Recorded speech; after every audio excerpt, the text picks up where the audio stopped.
个载体，比如说墙壁或者一个幕布或者一张画布或者一张纸等等啊，它得有一个这样的载体。那么这个是一个理想情况，实际呢就是你就靠这样一个小孔，不加任何光学设备的情况下，在这里形成的这个图像是非常昏暗的，自然光没有那么强大，很昏暗，室内又很暗。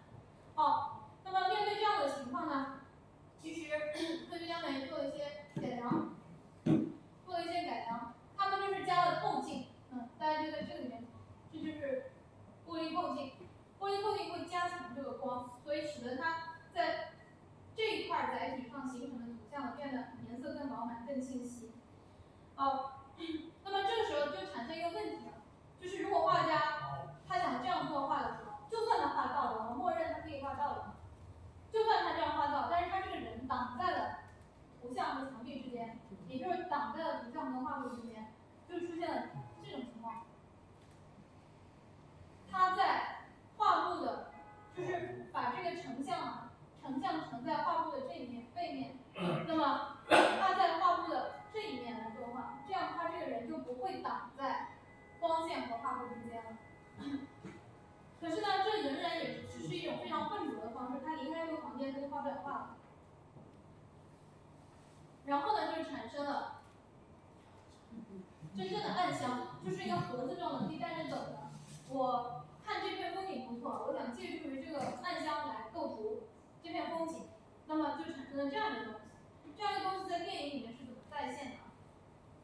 好，首先呢，画家给斯嘉丽呢介绍，他这个画室有这样一个神奇的设备。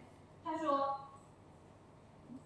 这个作品呢是由一幅光线组成的画。其实这个意思就是说，他对光线的深刻的理解，他认为绘画或者艺术这种视觉艺术，它是用光线组成的。它成的是一个什么？成的是一个像。好，关键就是什么？关键就是这里。这是不是跟我们刚才看的那个示意图里面那个盒子很像？一个暗箱盒子。他告诉斯嘉丽，这是一个镜头，镜头其实就是一个光学的凸透镜。然后呢，他引导斯嘉丽你去试一下，对吧？好，接着什么呢？斯嘉丽就是通过这个暗箱的这个盒子，看到了画家已经布好的一个场景，这就是一个人的木偶，人偶，穿上了真人的服装，然后布成了这样一个场景，后来创作的那张画，对吧？好，那么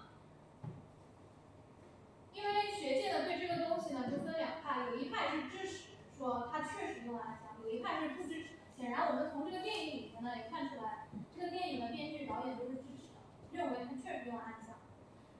那么认为他用了暗箱，那你得有证据，对不对？有证据，你不能说凭想象，我觉得他用了他就用了，我们去证明。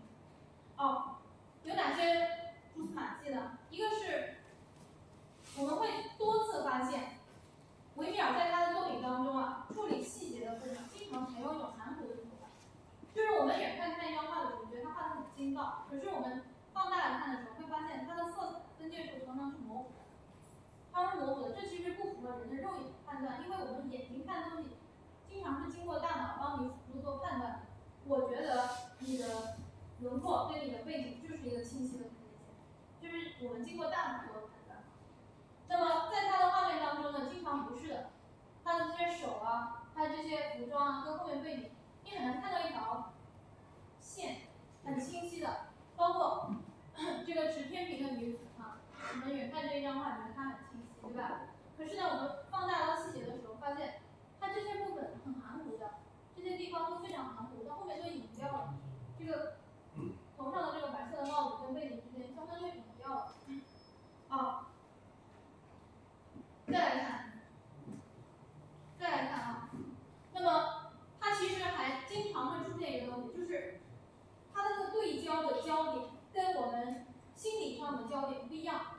比如说，他有一件作品叫《花边女工》，大家可能都见过，我们后面会有完整图。花边女工，我们觉得离我们近的你看得最清楚，可是他在《花边女工》这件作品的最前方，这有个靠垫，蓝色的靠垫，下面拖了一根丝线出来，这个地方画得非常的模糊。那么研究的人就发现了，就推测，就是他那个镜头啊，我们拍照的时候对焦，你如果没对那一块，那块都糊的，我对到哪里才是清晰的。的，对吧？怎么证明呢？这个倒牛奶的女仆这张画，我们前面看过这个细节，前面面包上一点一点这个光斑。好，它这张画最特别的是，它最清楚的是哪？不是这个女仆，也不是牛奶，也不是镜子，它是远处墙上的钉眼。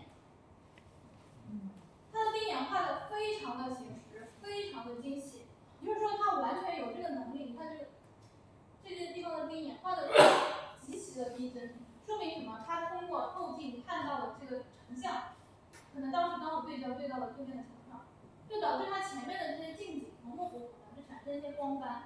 远处这些东西画的极度的精细，说明它什么？它能画的这么精细，但是它常常不画那么精细的原因是什么？它对焦的焦点没对在那，那这个焦点肯定不是眼睛产生的焦点，是这个光学的设备帮助它产生的焦点。包括我们前面讲到这张军官和微笑的女